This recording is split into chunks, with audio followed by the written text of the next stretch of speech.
राजस्थान के एक छोटे से गांव में जहां सपनों से पहले जिम्मेदारियां जन्म लेती थीं, वहीं से आर्या की कहानी शुरू हुई। आर्या थोड़ी चुलबुली और शरारती थी, लेकिन पढ़ाई के नाम से उसे हमेशा आलस आ जाता था। अपनी हर छोटी बड़ी बात वो महादेव से साझा करती, क्योंकि वो उन्हें सिर्फ भगवान नहीं बल्कि अपना सबसे अच्छा दोस्त मानती थी।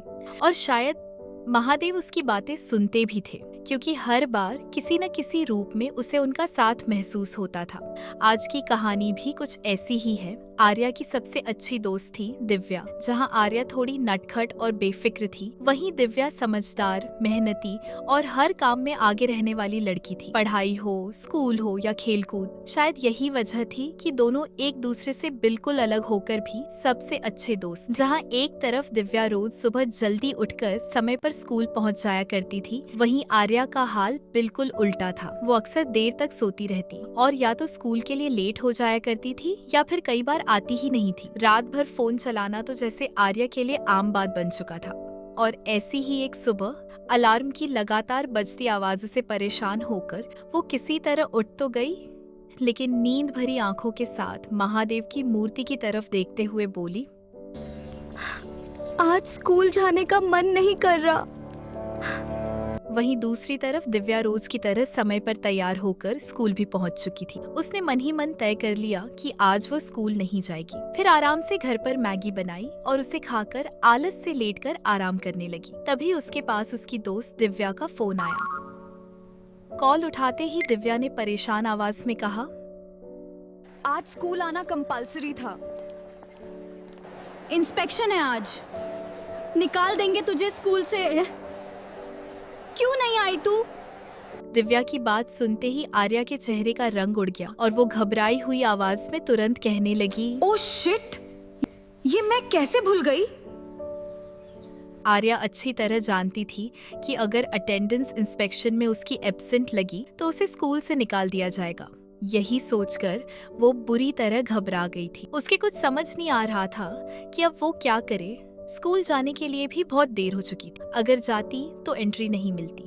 यही सोचकर वो बुरी तरह घबरा गई थी और पूरे कमरे में बेचैनी से इधर उधर घूमने लगी। आखिरकार थक हार कर वो वहीं हाथ जोड़कर महादेव से प्रार्थना करने लगी और घबराई हुई आवाज में बोली, महादेव, बस इस बार मेरी मदद कर दीजिए।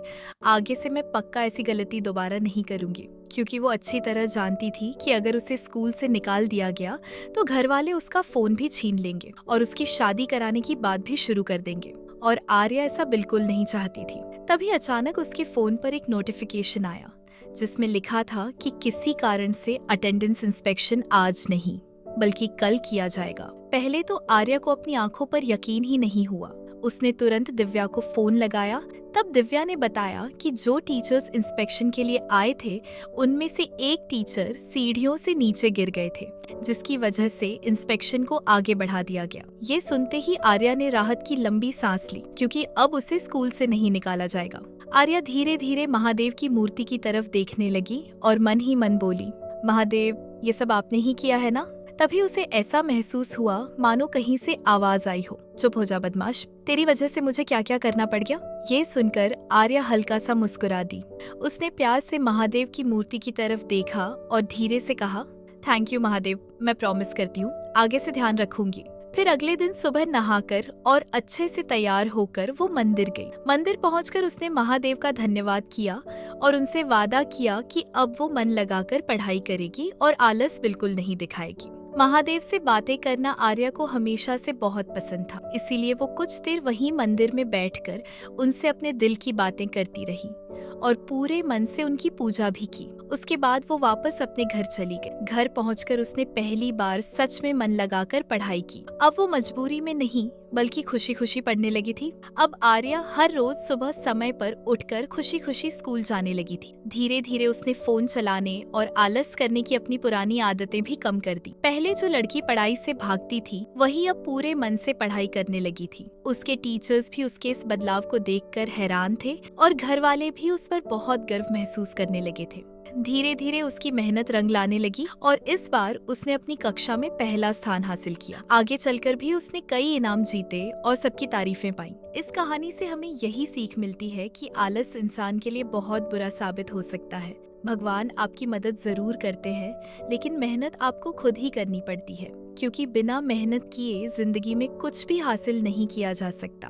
तो दोस्तों, आज की कहानी यहीं समाप्त होती है। अगर आपको ये कहानी अच्छी लगी हो तो इसे लाइक, शेयर और सब्सक्राइब जरूर कर देना और कमेंट करके बताना कि आपको कहानी कैसी लगी।